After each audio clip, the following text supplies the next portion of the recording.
దీపం ఎలా పెట్టాలి అన్నది దీపం పెట్టే మంత్రంలో ఉంది. సాధ్యం త్రివర్తి సంయుక్తం, 3 ఒత్తులు వేయాలి పూజ చేసినప్పుడు.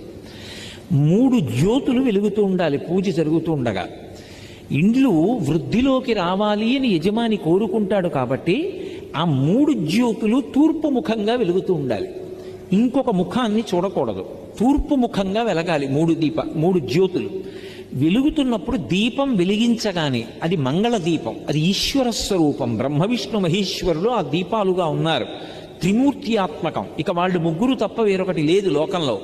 కాబట్టి అటువంటి దీపపు సమ్మె ఏది ఉందో దాని మీద పసుపు కానీ కుంకం కానీ అక్షతలు కానీ పువ్వు కానీ ఉంచాలి.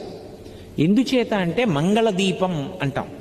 మంగళ దీపము ఉంటుంది, అమంగళ దీపం అని ఒకటి ఉంటుంది.